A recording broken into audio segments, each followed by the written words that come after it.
Hey para penyangga mitos, hari ini kita akan menyanggah beberapa mitos ruang angkasa klasik. Naiklah ke pesawat pulang-alik berikutnya dan mari kita bahas dongeng-dongeng ini. Bayangkan, kamu melayang di luar angkasa, menyeruput secangkir coklat panas yang lezat. Saat pikiran aneh muncul di kepalamu, bisa nggak sih kamu berteriak di luar angkasa? Dan kalau bisa, apa ada yang akan mendengar teriakan itu?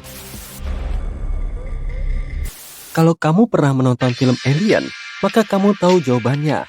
Kamu tidak bisa mendengar suara di luar angkasa. Bukan berarti suara tidak ada. Cuman kamu nggak bisa dengar aja. Tidak ada orang lain yang lebih baik untuk mengklarifikasi mitos ini daripada Chris Hadfield. Dia telah melakukan beberapa kali perjalanan luar angkasa selama hidupnya sebagai astronot. Dan begitu berada dalam kegelapan ruang angkasa, kamu tidak bisa mendengar apapun. Yang kamu dengar hanyalah keheningan total. Tapi, di kejauhan kan ada bola ledakan besar, alias matahari. Kita tidak bisa mendengar ledakan yang terjadi, karena tidak ada medium yang bisa dilalui suara. Akan sangat tidak nyaman bagi seorang astronot jika mereka bisa mendengar semua suara yang terjadi di luar angkasa. Sekarang, bayangkan kamu lagi melesat di angkasa seperti pahlawan superfuturistik ketika bintang jatuh melintas di sisimu. Tapi tunggu dulu, apa itu benar-benar bintang? Sayangnya, bintang jatuh sama sekali bukan bintang. Bintang jatuh adalah batuan ruang angkasa kecil yang dikenal sebagai meteorit yang memasuki atmosfer bumi dan menciptakan pertunjukan cahaya yang menakjubkan. Oh, dan karena kita lagi menyanggah mitos, mari kita lanjutkan ke mitos lainnya. Kamu mungkin pernah dengar kalau meteor hanya menabrak bumi dalam kesempatan yang sangat langka. Seperti saat kiamat yang memusnahkan dinosaurus itu tidak benar. Para ilmuwan memperkirakan bahwa sekitar 48 ton bahan meteorit jatuh ke bumi setiap hari. Tapi, hampir semua materi ini menguap di atmosfer bumi. Jejak terang yang kita lihat di langit malam itulah yang kita kenal sebagai bintang jatuh. Nah, lain kali kalau kamu mau membuat harapan pada bintang jatuh, ingatlah bahwa kamu sebenarnya berharap pada sepotong kecil puing-puing angkasa. Sama sekali nggak romantis sih. Bisa nggak sih kita terbang menuju stratosfer naik balon udara? Ternyata bisa loh. Stratosfer bumi itu relatif dekat dengan tanah, sekitar 11 atau 12 km dari permukaan bumi. Tapi lapisan ini terus berlanjut jauh ke atas. Kalau kamu terbang ke stratosfer dengan balon udara tertentu, pastikan kamu membawa peralatan yang sangat bagus. Kamu akan membutuhkan pakaian khusus dan beberapa alat bantu pernapasan, karena udara mulai menipis begitu kamu terbang semakin tinggi. Tentu saja, kalau naik ke atas, kamu bisa mendapatkan gambar kelengkungan bumi. Jadi, kamu harus bawa semacam harness dada buat tempat kamera atau semacamnya. Dan kenapa nggak sekalian live streaming aja? Pasti ditonton seluruh dunia. Bayangkan, sudah 102 hari sejak kamu meninggalkan bumi. Kamu sudah beradaptasi dengan kehidupan di luar angkasa. Tapi, ada sesuatu yang aneh terjadi pada tubuhmu. Kamu bertambah tinggi. Kok bisa ya? Tenang, itu normal kok. Kenyataannya, kamu tidak bertambah tinggi. Inilah yang terjadi pada tubuh saat tidak terpengaruh gravitasi. Ada ruang alami antara tulang belakang dan sendi di dalam tubuh kita. Di bumi, ruang ini hampir sepenuhnya terhimpit karena gaya gravitasi. Tapi di luar angkasa, tubuhmu istirahat dari gaya dorong gravitasi dan mulai merenggang. Jadi ya, astronot bisa tumbuh hingga 3% lebih tinggi saat berada dalam misi yang panjang. Dan menariknya, NASA sudah mengetahui hal ini ketika mereka membuat pakaian luar angkasa. Dengan begini, para astronot akan selalu memiliki ruang ekstra dalam pakaian mereka. Begitu astronot kembali ke bumi, efek anti-gravitasi akan hilang. Jadi, mungkin mereka akan merasa celananya cingkrang dulu beberapa hari sebelum celananya itu pas di tubuh mereka lagi. Gak pernah kebayang ada pintu pesawat yang terbuka di tengah penerbangan dan sekumpulan penumpang tersedot ke atmosfer seperti bulu-bulu yang berterbangan. Aku yakin sebagian besar dari kita pasti pernah membayangkan hal yang sama saat berada di dalam pesawat. Nah, bayangkan kalau hal ini terjadi di luar angkasa. Pengetahuan umum mengatakan bahwa jika seorang astronot tersedot keluar dari airlock, orang tersebut akan terbakar sampai gosong. Bersiaplah, karena hal ini tidak hanya benar, tapi kenyataannya jauh lebih buruk. Menurut astronot Chris Hadfield, inilah yang akan terjadi. Bagian tubuhmu yang terkena bayangan matahari akan mengalami suhu minus 250 derajat Celcius. Sementara bagian tubuhmu yang terkena sinar matahari langsung akan terbakar pada suhu sekitar 250 derajat Celcius. Paru-parumu akan kolaps dan darahmu akan mulai mendidih kayak air. Jadi, kamu akan terbakar, membeku, kehilangan kemampuan untuk bernapas, dan mendidih. Astaga! Berapa kali kamu pernah dengar kalau astronot harus berolahraga setiap detik setiap hari? Kalau nggak mereka akan pingsan? Ini mitos. Ingat kan kita udah bahas tentang gravitasi tadi? Karena tidak adanya gravitasi di luar angkasa, tubuh kita tidak perlu melakukan pekerjaan berat. Tubuh kita tidak perlu menopang berat kepala kita. Dan kita tidak perlu berusaha untuk menggerakkan kaki karena pada dasarnya, di luar angkasa, kita tidak berjalan. Sekarang, bayangkan hidup seperti itu selama 6 bulan, atau bahkan setahun. Otot-ototmu bisa berubah jadi jeli. Itulah sebabnya para astronot berolahraga. Mereka akan mengikat tubuh mereka dan berlari di atas treadmill. Atau mereka akan melakukan angkat beban di mesin khusus. Dengan cara ini, otot-otot mereka tidak akan terlalu merasakan kurangnya gravitasi, tapi mereka harus tetap terhidrasi. Tahu nggak, kalau aku jadi astronot, aku bakal nanya ke NASA, boleh nggak ya aku bawa termos air keluar angkasa? Kamu mungkin pernah dengar kalau bau ruang angkasa itu kayak steak gosong atau saus barbecue. Meski terdengar tidak masuk akal, mitos ini lebih banyak benarnya daripada salahnya. Astronot jelas tidak bisa mencium bau ruang angkasa saat mereka berada di sana karena mereka tidak bisa melepas helm. Mereka biasanya mencium baunya setelah kendaraan luar angkasa merapat dan mereka membuka palka. Rupanya, yang menyebabkan bau ini adalah adanya hidrokarbon yang melayang-layang di ruang angkasa. Siapa yang sangka ya? Hei orang-orang pintar, izinkan aku bertanya. Apakah kamu beneran mikir kalau astronot terbang dengan kecepatan cahaya, mereka tidak akan menua sedetik pun? Aku tahu kamu bakal nggak setuju. Mari kita luruskan beberapa hal. Pertama-tama, kita belum mampu mengoperasikan kendaraan dengan kecepatan cahaya. Ini akan membutuhkan energi yang sangat besar dan kita belum punya teknologi untuk melakukan itu. Kedua, meski kita berhasil mengirim manusia dengan pesawat ruang angkasa yang melaju secepat kecepatan cahaya, orang tersebut akan tetap menua. Mereka akan menua dengan cara yang berbeda dari orang-orang yang tetap tinggal di bumi. Itu faktanya. Tapi mereka tetap akan menua. Apa kalian benar-benar berpikir bahwa ada yang namanya keabadian? Hah, enggak. Kalau kamu pernah menonton Avatar pertama, maka kamu pasti ingat bahwa manusia hanya bisa sampai ke Pandora karena mereka melakukan perjalanan dalam cryosleep. Dengan kata lain, mereka membekukan tubuh mereka, menaruhnya di tempat tidur cryosleep, dan melakukan perjalanan selama bertahun-tahun tanpa menua. Ya, kedengarannya luar biasa ya. Tapi kita masih belum punya teknologi untuk melakukan itu. Tubuh kita sebagian besar terdiri dari air, bukan? Dan saat kamu membekukan air, air akan mengembang. Itulah sebabnya kamu tidak boleh menyimpan soda kalengan di dalam kulkas. Saat ini, kalau kita membekukan tubuh seseorang, air di dalamnya akan mengembang. Itu akan membahayakan jaringan dan organ tubuh. Jadi, kita tidak bisa melakukan cryosleep untuk melakukan perjalanan antar bintang. Setidaknya, belum. Baiklah, ini pemikiran randomku. Apa yang akan terjadi kalau astronot membawa drone saat berjalan-jalan di luar angkasa?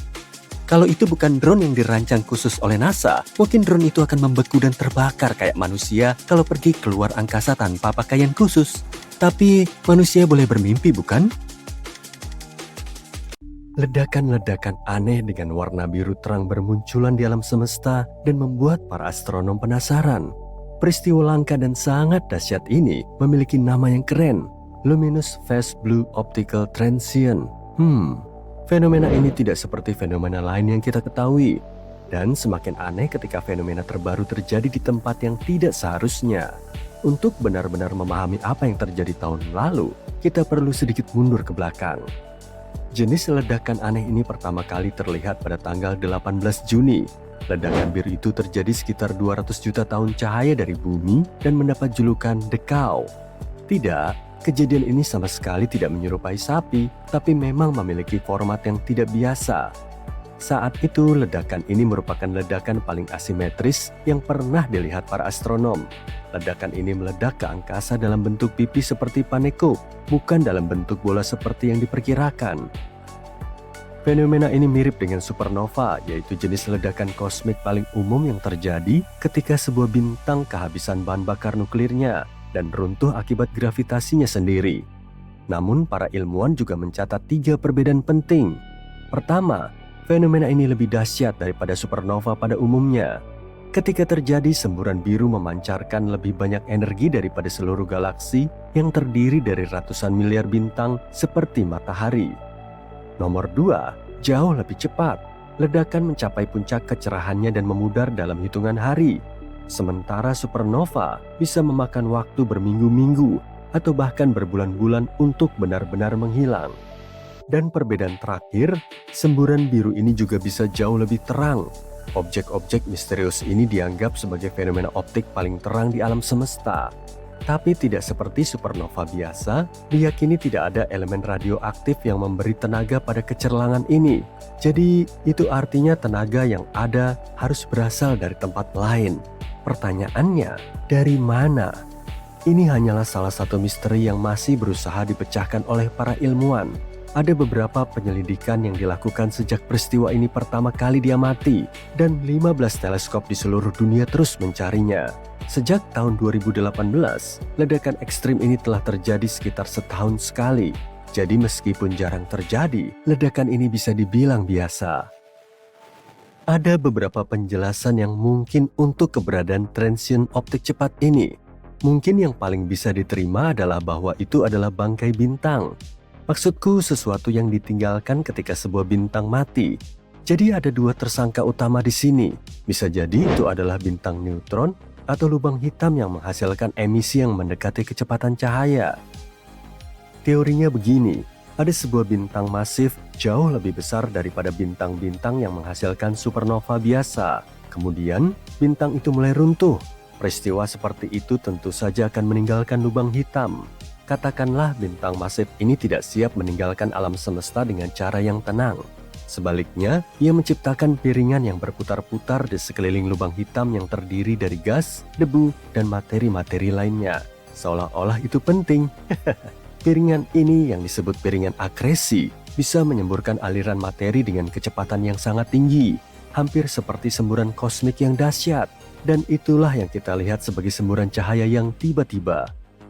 Sekali lagi, ini hanyalah sebuah teori. Apa yang sebenarnya memicu ledakan-ledakan ini masih menjadi misteri dan masih diperlukan lebih banyak pengamatan dan analisis. Para ahli percaya bahwa menjelaskan keanehan seperti itu adalah tambang emas dunia. Lagi pula kita berbicara tentang mayat bintang yang tidak hanya diam di sana, ia sebenarnya cukup aktif. Sejak peristiwa ini pertama kali terlihat, semua kejadian serupa yang ditangkap oleh teleskop-teleskop kita terjadi di tempat yang sama. Ledakan-ledakan itu selalu terjadi di lengan spiral galaksi yang berbeda, tapi tahun lalu ada yang berubah. Teleskop luar angkasa Hubble membuat para ilmuwan tak bisa berkata-kata pada bulan April 2023 ketika gambar-gambar yang diambilnya menangkap jenis ledakan aneh yang sama yang terjadi untuk pertama kalinya di tempat yang entah di mana. Ya, ledakan itu tidak terjadi di dalam galaksi seperti yang seharusnya terjadi. Ledakan itu terjadi di ruang di antara 2 galaksi. Lebih tepatnya, sekitar 50.000 tahun cahaya dari galaksi spiral besar dan sekitar 15.000 tahun cahaya dari galaksi kecil. Peristiwa ini dikenal sekarang sebagai Finch. Oh, bagus. Jadi ketika kita akhirnya semakin dekat untuk menemukan beberapa jawaban, lokasi yang tidak biasa dari fenomena Finch kembali mengacaukan semuanya. Jadi mungkin ada penjelasan lain untuk itu. Spekulasi pun bermunculan segera setelah penemuan ini. Salah satu dugaannya adalah tabrakan antara 2 bintang neutron yang sedang melakukan perjalanan jauh di luar galaksi induknya. Kedua bintang ini bisa jadi telah saling berputar satu sama lain selama miliaran tahun.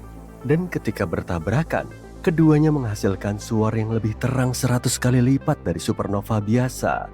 Supaya hipotesis ini benar, salah satu bintang neutron itu harus bermagnet tinggi sehingga memperkuat ledakan.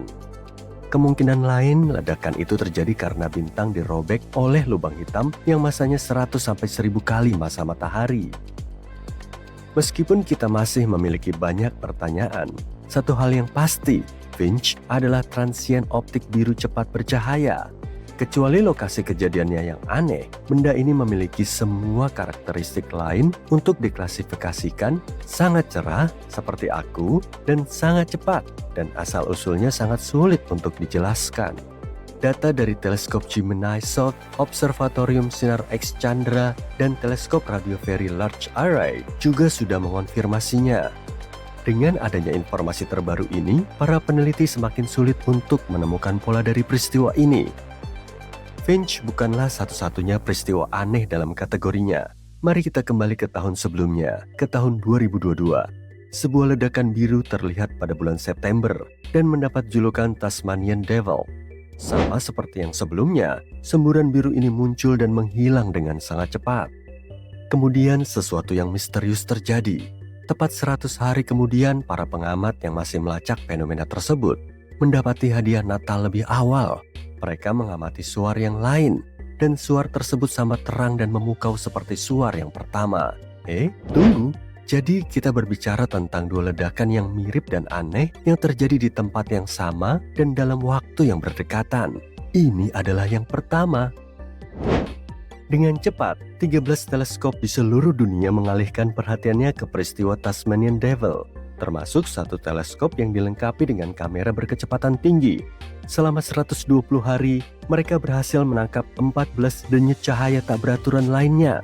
Hal ini tentu saja luar biasa karena membuktikan bahwa alih-alih muncul sekali dan kemudian menghilang seperti yang diharapkan, Tasmanian Devil terus meledak dengan energi seperti supernova, lagi dan lagi dan lagi. Dapatkah kamu membayangkan kekuatan seperti itu? Skenario ini masih membuat penasaran komunitas ilmiah karena mendorong batas-batas fisika. Bukan hanya karena produksi energi yang begitu ekstrem, tapi juga karena semburannya yang berdurasi pendek. Ngomong-ngomong, suaranya berlangsung dari 10 menit hingga sekitar 4 jam. Percayalah, dalam skala alam semesta, ini tergolong sangat cepat. Ini adalah satu-satunya waktu di mana musim yang diperpanjang dari peristiwa ini teramati. Namun setelah dipikirkan, komunitas ilmiah terpecah pendapatnya tentang hal itu. Di satu sisi, Tasmanian Devil bisa jadi merupakan peristiwa yang benar-benar unik dan satu-satunya. Di sisi lain, mungkin ini adalah pertama kalinya teleskop kita menangkapnya dari sudut pandang yang lebih dekat. Untuk memahami lebih jauh apa yang sedang terjadi, para ilmuwan masih perlu mengamati sampel yang lebih besar dari fenomena ini. Semua harapan ada pada Observatorium Verasi Rabin yang akan datang, yang saat ini sedang dibangun di Chili. Observatorium ini akan memiliki teleskop selebar 8 meter yang dipasangkan dengan kamera digital terbesar di dunia yang pernah dibuat untuk tujuan ini. Menurut NASA, teknologi ini mungkin bisa memberi kita jawaban tentang ledakan biru. Kita bisa mengharapkan saat-saat yang menyenangkan di masa depan, karena ini bisa menjadi awal dari babak baru dalam pemahaman kita tentang evolusi bintang. Tahun ini sebelum bulan September, sebuah bintang di rasi Corona Borealis akan meledak. Dan di belahan bumi utara, kita bisa melihatnya dengan mata tanpa alat bantu. Bintang tersebut adalah T Coronae Borealis, bintang katai putih yang berjarak 3.000 tahun cahaya dari tata surya. Bintang ini akan berubah menjadi nova yang akan kita bahas nanti sekitar musim semi atau musim panas. Meskipun kejadian ini bisa diprediksi terjadi setiap 80 tahun sekali, tapi tetap saja ini adalah peristiwa sekali seumur hidup jika kalian adalah manusia. T Coronae Borealis bukanlah bintang biasa. Bintang ini sebenarnya merupakan bintang ganda, dua bintang yang saling mengorbit satu sama lain. Akan tetapi, pasangan bintang ini sangat istimewa. Kadang-kadang kedua bintang itu meningkatkan kecerlangannya sedemikian rupa sehingga bisa dilihat dari bumi. Bintang katai putih merupakan bintang yang lebih masif di antara keduanya. Tapi yang paling mengejutkan adalah bintang katai putih ini memiliki massa yang sama dengan massa matahari, tapi volumenya hanya sebesar bumi. Bintang pasangannya, bintang raksasa merah yang sudah tua, sudah mengembang sedemikian besar sehingga ia melontarkan materinya ke bintang katai putih. Jadi inilah saatnya untuk ledakan lain bagi keduanya. Ledakan ini akan meningkatkan kecerlangan bintang dari magnitudo 11 menjadi magnitudo 2. Dalam astronomi, magnitudo digunakan untuk mengukur kecerlangan bintang atau objek langit lainnya. Semakin terang, semakin rendah angka yang ditetapkan sebagai magnitudo. Dalam kasus kita, ini berarti kita bisa melihat bintang dengan mata tanpa alat bantu, bahkan di langit yang tercemar cahaya. Sekarang, kita hanya bisa melihat bintang ganda ini dengan teropong di langit yang gelap gulita. Setelah ledakan, T Corona Borealis akan tetap menjadi bintang paling terang di rasi Corona Borealis selama beberapa hari sebelum akhirnya meredup. Peristiwa ini tidak boleh disamakan dengan supernova. Dalam supernova, inti bintang runtuh dan menyebabkan kehancuran total. Peristiwa ini hanya bisa terjadi pada bintang bermasa 8 kali masa matahari. Alih-alih lenyap dalam kilatan cahaya yang menyilaukan selamanya, T Corona Borealis akan mengalami nova, yaitu ledakan di permukaan bintang yang melontarkan materi ke ruang angkasa tapi tidak menghancurkan bintang itu sendiri. Nova berulang seperti itu terjadi secara berkala. T Coronae Borealis dikenal oleh para astronom di masa lalu sebagai bintang kobaran api. Terakhir kali bintang ini meledak pada tahun 1866 dan 1946.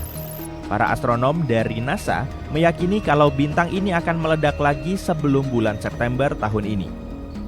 Rasi bintang Corona Borealis, juga dikenal sebagai mahkota utara, adalah salah satu yang paling indah di luar sana. Rasi ini berbentuk setengah lingkaran melengkung yang terdiri dari 7 bintang yang mudah ditemukan pada bulan April. Kamu harus keluar rumah 2 jam setelah gelap dan melihat ke arah timur-timur laut. Setelah menemukan biduk besar, gunakan lekukan pada pegangannya untuk melengkung ke Arcturus dan temukan bintang terang di rasi bintang Bootes di sebelah timur. Jika kamu bergerak secara diagonal ke cakrawala timur-timur laut, kamu akan menemukan Corona Borealis. Jika kamu ingin mengamati kecerlangan T Corona Borealis, sebaiknya kamu mengenal wilayah dan bintang-bintang di rasi bintang tempat ia berada. Setelah peristiwa itu dimulai, kamu akan dapat membandingkan kecerahannya dengan bintang-bintang lain dan mengamatinya tanpa menggunakan kamera canggih. Nova adalah ledakan tiba-tiba yang berlangsung singkat dan terjadi pada bintang yang berukuran sebesar bumi atau lebih besar lagi. Ledakan ini berasal dari bintang Katai Putih yang mengitari bintang biasa dengan jarak yang sangat dekat, sehingga aliran gas mengalir di antara keduanya. Gas ini mulai menumpuk hingga membentuk lapisan di permukaan Katai Putih. Kemudian gas tersebut mencapai titik di mana ia meledak dalam ledakan termonuklir. Menurut para astronom, sekitar 50 nova terjadi setiap tahun di galaksi kita, tapi tidak semuanya teramati. Teleskop antariksa sinar gamma Fermi milik NASA telah mengamati beberapa nova yang terjadi tidak jauh dari alam semesta. Mereka menemukan bahwa setiap ledakan menghasilkan sinar gamma. Sinar gamma adalah bentuk cahaya yang paling energetik. Para peneliti juga menduga kalau sinar gamma ini dihasilkan dari tabrakan antar gelombang kejut yang berlomba-lomba keluar dari lokasi ledakan dalam selubung puing-puing yang mengembang dengan cepat. Sekarang setelah kita membahas tentang nova, saatnya kita membahas sesuatu yang jauh lebih dramatis, yaitu supernova. Supernova adalah ledakan terbesar yang pernah dilihat manusia. Setiap ledakannya merupakan ledakan bintang yang sangat kuat. Salah satu jenis supernova disebabkan oleh teriakan terakhir dari bintang masif yang akan padam. Supernova ini terjadi pada bintang-bintang bermasa 5 kali masa matahari. Ketika bintang-bintang itu mendekati akhir hidupnya, ia akan meledak dengan ledakan dahsyat. Bintang-bintang besar membakar bahan bakar nuklir dalam jumlah yang sangat besar di intinya, menghasilkan bertonton energi. Hal ini membuat pusat bintang menjadi sangat panas. Panas menghasilkan tekanan, dan tekanan ini membuat bintang-bintang seperti itu tidak runtuh. Tapi, setiap bintang berada dalam keseimbangan antara dua gaya yang berlawanan. Gravitasi berusaha memampatkan bintang menjadi bola yang sangat kecil dan rapat, sedangkan bahan bakar nuklir yang terbakar di inti bintang menghasilkan tekanan keluar yang sangat kuat. Nah, ketika bintang raksasa kehabisan bahan bakar, bintang mulai mendingin, tekanannya menurun dan gravitasi menang. Bintang pun runtuh, sebuah objek raksasa yang masanya jutaan kali massa bumi runtuh dalam waktu 15 detik. Tidak heran kalau proses yang sangat cepat ini menghasilkan gelombang kejut yang sangat besar. Gelombang ini membuat lapisan terluar bintang meledak. Pada akhirnya, yang tersisa hanyalah inti yang sangat padat, selain awan gas panas yang disebut nebula. Lubang hitam, objek paling padat di alam semesta, merupakan hasil dari supernova bintang yang masanya 10 kali lebih besar dari matahari. Ada satu jenis supernova lagi, yaitu supernova yang biasanya terjadi pada sistem yang terdiri dari dua bintang yang saling mengitari satu sama lain. Dan salah satu bintangnya merupakan bintang katai putih yang ukurannya sama dengan bumi. Jika bintang seperti itu bertabrakan dengan bintang lain atau menarik terlalu banyak materi dari bintang tetangganya, bintang tersebut bisa meledak menjadi supernova.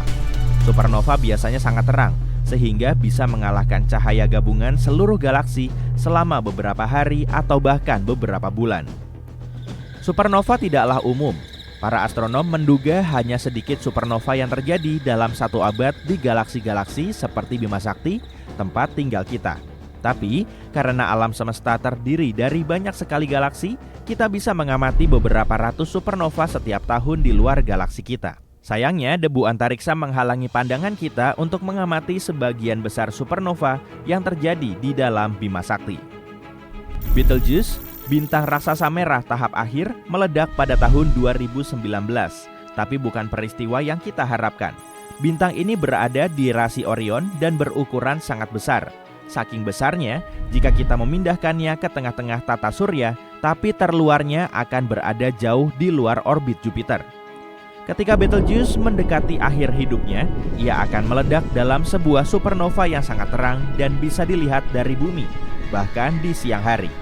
Ledakan ini bisa terjadi secepatnya besok atau ratusan ribu tahun lagi. Jadi, jangan berharap banyak. Lalu apa yang terjadi pada tahun 2019? Para astronom menyadari kalau bintang itu meredup.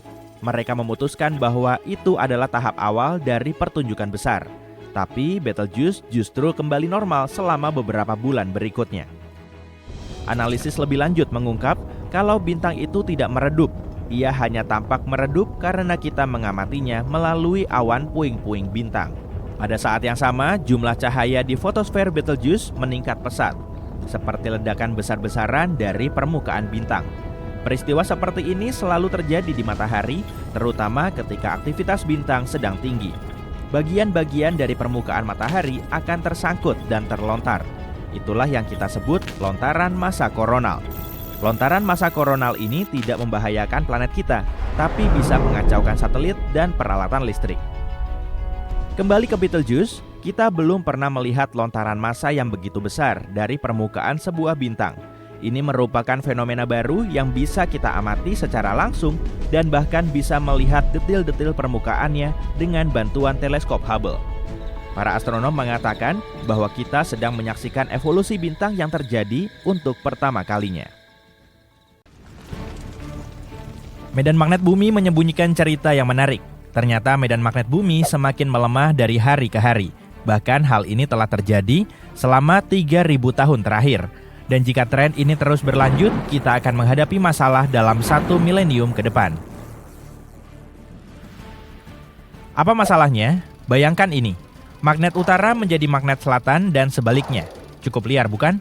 Ketika hal ini terjadi, perisai magnetik pelindung planet kita akan melemah, sehingga lebih banyak sinar kosmik yang menghantam kita.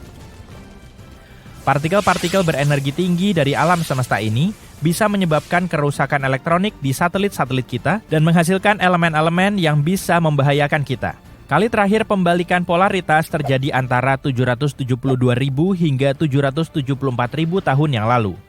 Untungnya, umat manusia punya orang-orang yang cukup pintar dalam hal ini yang menyelidiki sejarah medan magnet bumi. Mereka mengambil inti sedimen dari dasar laut dan mempelajari magnetisasi fosil untuk mengetahui kapan pembalikan ini terjadi di masa lalu dan kapan hal itu mungkin terjadi lagi.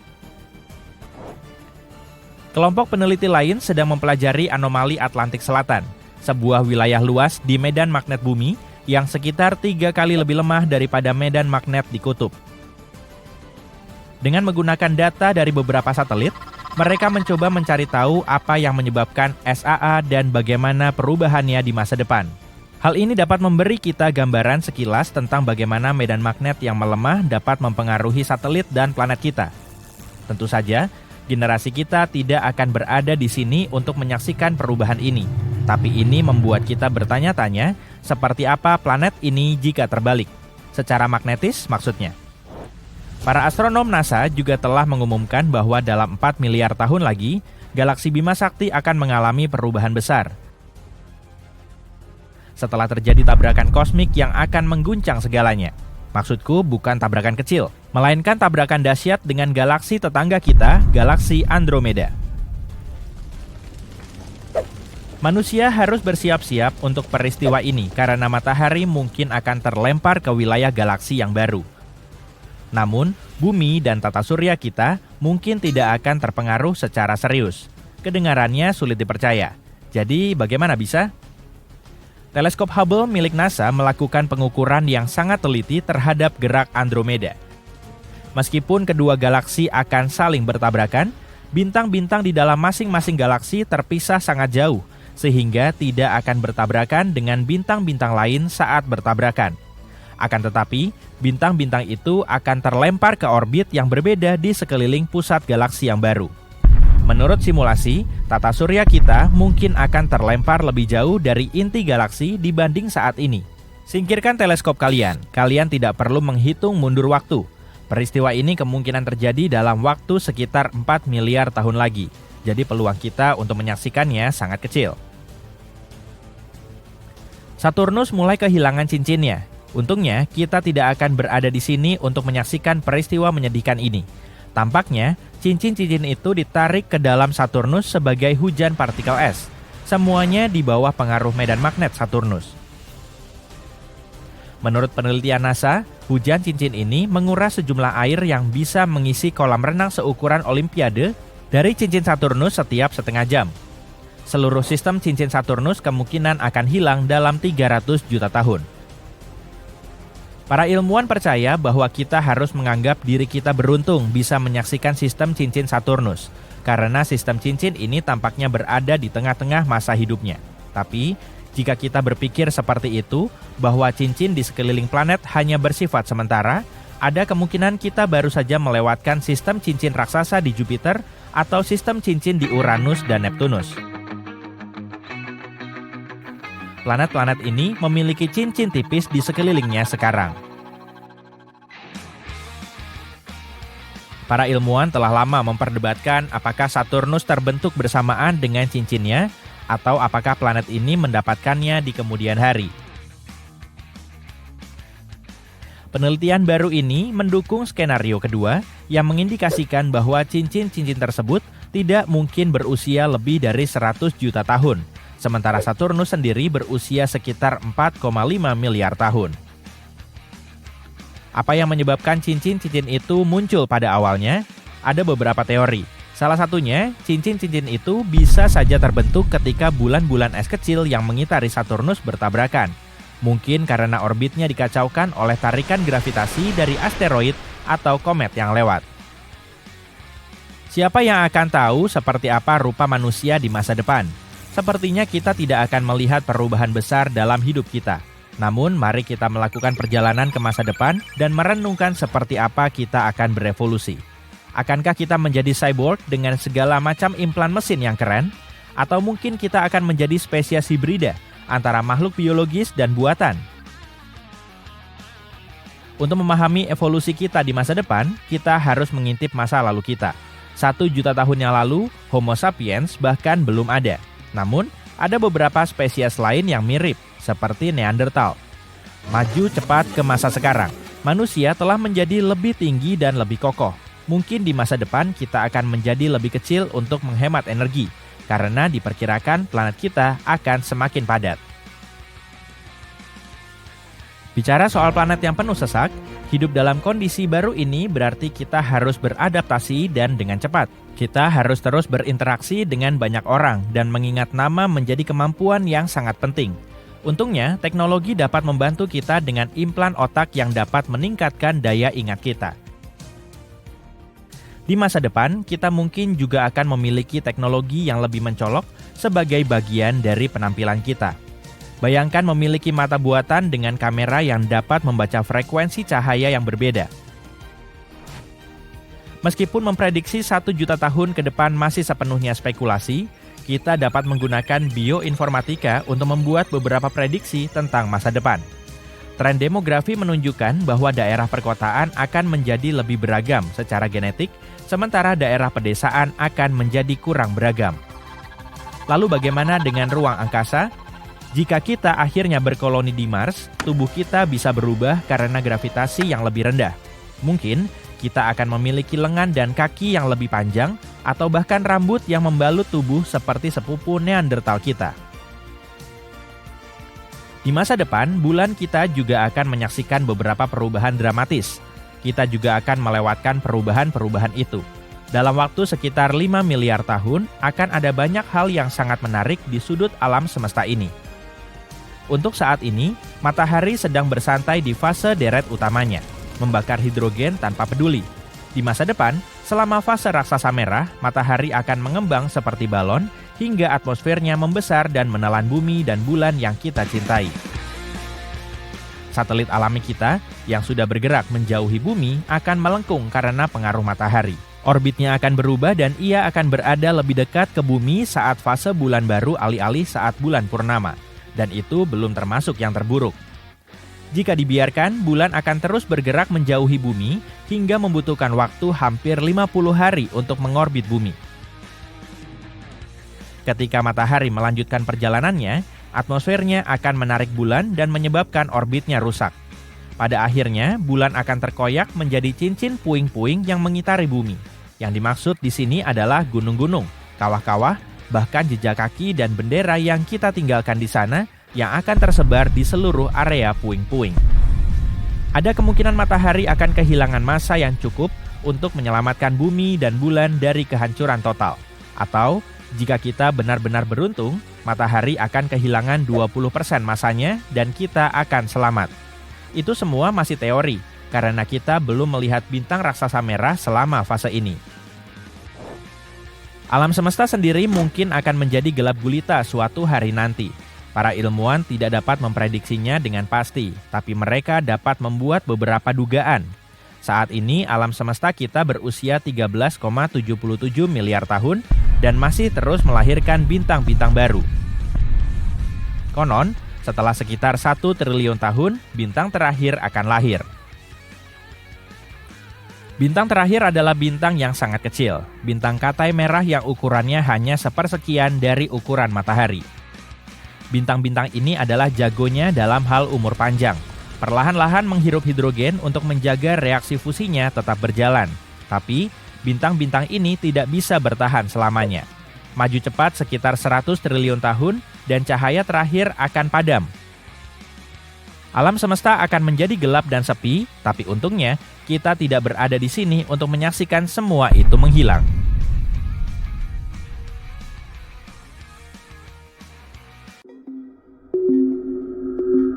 Setelah meledak, umumnya bintang gak akan hidup lagi. Tapi sebagian di antaranya bisa bertahan dalam ledakan supernova besar. Bintang zombie ini terbilang sangat langka, tapi para ilmuwan telah menemukan LP4365 yang berukuran sangat besar. Sebagian Katai putih ini bahkan telah terbakar. Jadi, Katai putih adalah bintang yang hidrogennya telah habis terbakar dan sebelumnya hidrogen ini berperan sebagai bahan bakar nuklir bintang.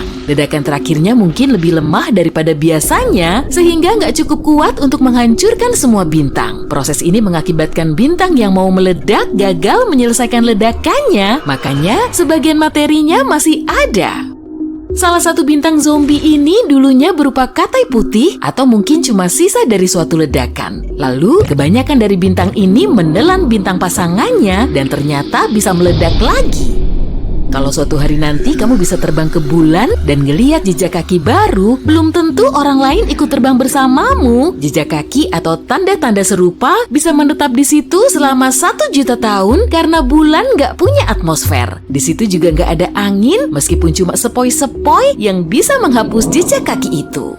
Di ruang angkasa, kamu akan mampu nempelin 2 batang logam cuma dengan tangan kosong loh. Tapi ini bukan super power sih. Kamu cuma perlu nekan keduanya sampai nempel. Jadi deh, oksigen di atmosfer kita ngebentuk lapisan tipis di permukaan logam, kemudian menghasilkan penghalang. Trik ini nggak berlaku di bumi, tapi sangat mudah dilakukan di luar angkasa. Kalau kamu lagi piknik ke luar angkasa, jangan lepas baju antariksamu ya, kecuali kamu lagi ada di dalam pesawat luar angkasa. Udara di paru-parumu dan bagian tubuh lain akan memuai, akibatnya tubuhmu akan mengembang 2 kali lipat dari ukuran normal sehingga kelihatan mirip balon. Dan untungnya kulitmu cukup elastis untuk bisa menyesuaikan diri, jadi kamu nggak akan meletup. Gimana? Kamu lega kan setelah tahu info ini? Saat kamu nonton film dramatis di luar angkasa sampai kamu kebawa suasana dan mulai mewek, air matamu nggak akan netes tapi terakumulasi di sekitar bola mata. Lalu matamu akan sangat kering dan mulai terasa pedih. Kandungan air di bagian tubuhmu yang terbuka akan langsung menguap, termasuk permukaan lidah. Di luar angkasa, api nggak akan bisa menyala karena di situ nggak ada oksigen. Kalau di dalam roket terjadi kebakaran, matiin aja apinya dengan menonaktifkan sistem ventilasi. Tada! Langsung mati tuh. Tapi kondisinya akan semakin rumit kalau asap tebal mulai muncul dan materi di situ meleleh akibat minimnya gravitasi. Pemadam api dari foam yang biasa dipakai di bumi nggak akan ngefek karena alat ini melepas foam ke sembarang segala arah. Jadi peneliti bikin pemadam api dengan gelombang bunyi. Makin tinggi intensitas suaranya, makin besar juga api yang bisa dipadamkan, tapi astronot bisa-bisa malah akan mengalami gangguan pendengaran kalau frekuensinya terlalu tinggi. Lubang hitam nggak seperti monster rakus yang berkeliaran di luar angkasa dengan gravitasi super kuat. Sampai-sampai semua objek nggak bisa lolos dari jeratnya. Saat jaraknya terlalu mepet dengan horizon peristiwa, tentu objek tersebut akan lenyap karena nggak bisa kembali lagi. Tapi menurut fisika kuantum, suatu kondisi nggak akan bisa benar-benar menghancurkan data, jadi fenomena ini bersifat paradoks. Stephen Hawking lah yang pertama kali mencetuskan gagasan kalau lubang hitam nggak benar-benar punya horizon peristiwa. Mungkin nggak ya kalau horizon ini sebenarnya kelihatan, jeratnya ini cuma berlaku sementara, kemudian energi yang terperangkap akan melepaskan diri tapi dalam bentuk lain. Saat memasuki lubang hitam, suatu materi akan berubah bentuk dan memanjang seperti spaghetti. Hal ini disebabkan oleh gaya gravitasi yang meregangkan objek ke satu arah tapi juga menekannya ke arah lain. Jadi mirip kayak paradoks pasta. Nah, lubang hitam yang cuma sebesar satu atom punya massa seberat gunung raksasa. Di pusat galaksi Bima Sakti terdapat lubang hitam Sagittarius A. Masanya setara dengan 1 miliar matahari dan untungnya jaraknya jauh dari bumi.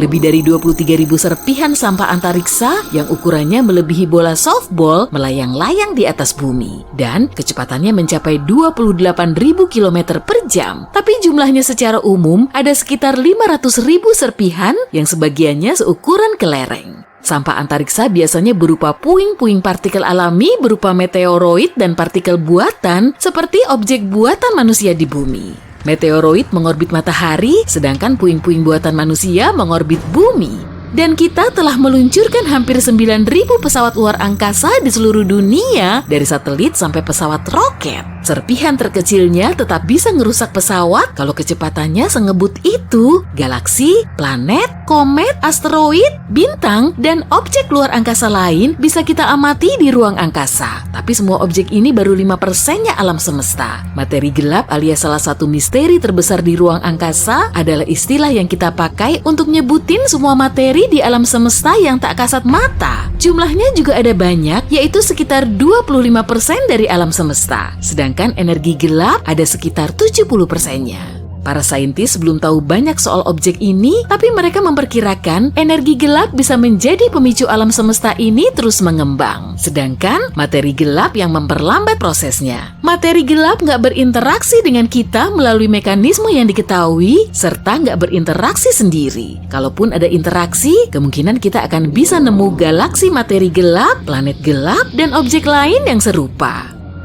Astronom telah nemu lubang terbesar yang pernah terlihat di alam semesta. Mereka menamainya sebagai ruang kosong raksasa yang membentang sepanjang 1 miliar tahun cahaya. Mereka nggak sengaja menemukan lubang ini, jadi salah satu anggota tim riset mulai agak bosen, kemudian pengen ngecek objek dari titik dingin, yaitu anomali di peta radiasi latar gelombang mikrokosmik atau CMB. Jadi singkatnya, CMB adalah cahaya lemah yang mengenai bumi dari berbagai arah, kemudian mengisi alam semesta kita. CMB telah ada di luar angkasa selama hampir 14 miliar tahun sebagai radiasi yang muncul setelah Big Bang.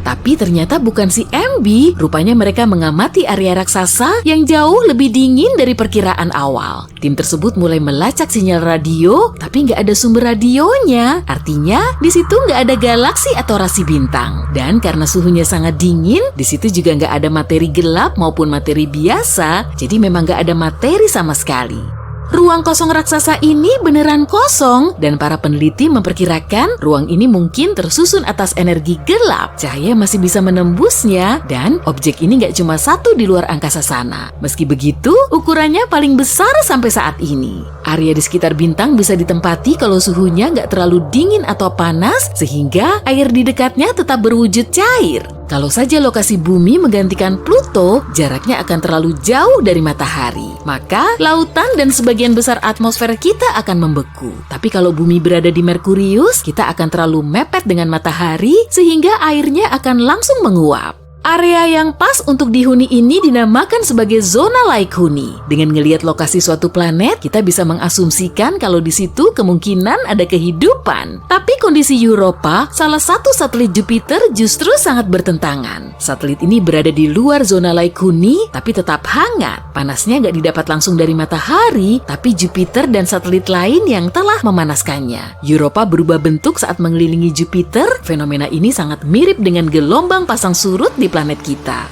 Air di bumi mengubah bentuk bumi sebagai akibat dari kekuatan pasang surut bulan. Satu hal yang sama terjadi pada objek padat, objek tersebut akan tertekan, maka energi akan masuk ke dalamnya. Sama seperti permainan racquetball, kamu akan memukul-mukul bola beberapa kali sebelum bermain. Seakan-akan sedang memanaskannya, kemudian bolanya semakin berubah bentuk. Nah, permukaan Europa sangat beku, tapi lapisan esnya punya retakan. Bongkahan esnya bisa bergeser dan membeku lagi. Hal serupa juga terjadi di Samudra Arktik saat musim dingin. Ada lapisan es yang selalu pecah dan membeku lagi, jadi Europa nggak bisa benar-benar membeku. Ilmuwan memperkirakan di bawah permukaan esnya terdapat lautan. Selain di Europa, hal serupa juga terjadi di Io, satelit Jupiter lain. Io juga memiliki gunung berapi yang selalu meletus, jadi panasnya nggak cuma didapat dari matahari dan pembentukan energi. Banyak ahli memperkirakan kalau alam semesta akan berakhir sekitar 3-22 miliar tahun lagi. Alam semesta terus mengembang, jadi dahulunya berwujud sangat padat. Kalau alam semesta punya awal, maka juga akan punya akhir. Dan menurut salah satu teori populer, proses ini akan terus melambat dan gravitasi akan berubah menjadi kekuatan yang bisa bikin alam semesta kita menyusut. Kemudian kondisinya akan semakin amburadul. Semua galaksi, bintang, planet, objek lain akan bergerak, bertabrakan, dan saling menghancurkan. Seperti kebalikan dari Big Bang, kondisi saat itu akan sangat kacau dan semuanya hancur lebur. Belajar hal kayak gini tetap ada positifnya kan? Jadi, tetaplah di sisi terang kehidupan. Kita berangkat! Ini pesawat penjelajah antar galaksi. Destinasi di tiketmu adalah perjalanan ke kelompok galaksi lokal, antara lain galaksi Magellan besar dan kecil, nebula Orion, Andromeda, galaksi Triangulum, dan beberapa objek menarik di antara mereka. Tolong tiketnya. Harap diperhatikan, kamu mungkin akan mengalami sedikit sensasi kesemutan saat kita memasuki hiperruang. Pesawat dan semua yang ada di dalamnya sedang melalui peralihan fase dimensi. Jangan khawatir, kesemutan itu cepat berlalu. Nah, penumpang semua, ketika kita menuju garis galaksi 180 derajat lintang utara seperti yang biasa disebut penghuni Terraria, hal pertama yang menarik adalah area pembentukan bintang intens yang dikenal sebagai M42, Nebula Orion. Tapi pertama-tama, ada kejutan spesial dari kapten yang enggak diiklankan di daftar rencana perjalanan. Nebula Kepala Kuda letaknya jauh di sebelah kiri pesawat, yaitu di sebelah kiri kalian, Aegis. Sebutannya M43. Bintang yang baru terbentuk di kepala kuda ini memiliki angin surya kuat yang mendeformasi bentuk awan nebula. Perhatikan baik-baik sekarang, sebab dalam beberapa ribu tahun, gas-gas itu akan tersapu oleh nebula mirip bintang yang membentuk matahari kita. Ya, itu sudah lama berlalu, kecuali gas-gas nebula yang ditangkap oleh Jupiter, Saturnus, dan Neptunus. Oke, salah satu penjelajah muda kita bertanya, apa arti huruf M dalam M42 dan M43? Nah, nona muda, huruf M adalah singkatan dari Messier. Diucapkan Messier, bukan Messier, yang artinya lebih berantakan. Charles Messier, persisnya adalah astronom Perancis dari abad ke-18. Dia menerbitkan katalog berisi 110 objek kabur seperti yang terlihat melalui teleskop awal. Nebula Kepala Kuda berada di nomor 43 dalam katalog ini. Kita akan bertemu lebih banyak M saat melanjutkan perjalanan kita. Mendongak, kita mendekati Nebula Orion. Gas-gas di nebula ini mungkin kurang berwarna dibanding yang kamu harapkan. Itu karena kita terbiasa melihat foto-foto teleskopik exposure lama dan foto-foto disempurnakan yang didesain untuk menyoroti gas-gas yang berlainan dalam nebula. Kusarankan kalian memakai kacamata berwarna yang tersedia di paket perjalanan untuk mengamatinya. Kita masuk. Untung kita berada di hiperruang. Ketika kita mendekati gugus Orion Trapezium di bagian tengah, bintang terang Theta C mengeluarkan angin surya dengan kecepatan 8 juta km per jam. Angin ini mengukir seluruh awan gas, membentuk gelombang kejut yang mengompresi bintang-bintang di dekatnya. Theta C adalah megabintang yang 200.000 kali lebih terang daripada matahari. Bintang ini akan mengalami supernova dalam waktu sekitar 1.000.000 tahun. Aku udah nggak ada saat itu. Oksigen, hidrogen, dan belerang berpendar dalam keadaan terionisasi, kayak bohlam lampu fluoresen. Oksigen biru, hidrogen merah, sebagian hijau, dan belerang serta debu bersinar kuning oranye. Ketika kita keluar dari nebula Orion dan naik ke bidang galaksi, tampak lengan-lengan spiral Bima Sakti. Matahari kita yang nggak bisa kamu bedakan dari ketinggian di atas galaksi ini ada dalam Orion Spur di antara lengan Perseus luar dan lengan Sagittarius dalam. Perhatikan bahwa di pusat Bima Sakti terdapat batang magnetik terang yang berperan penting dalam pembentukan bintang. Lebih dari 70% galaksi tetangga memiliki batang magnetik. Ini adalah tanda galaksi dewasa. Cuma 20% dari galaksi yang jauh memiliki batang magnetik di dalam intinya.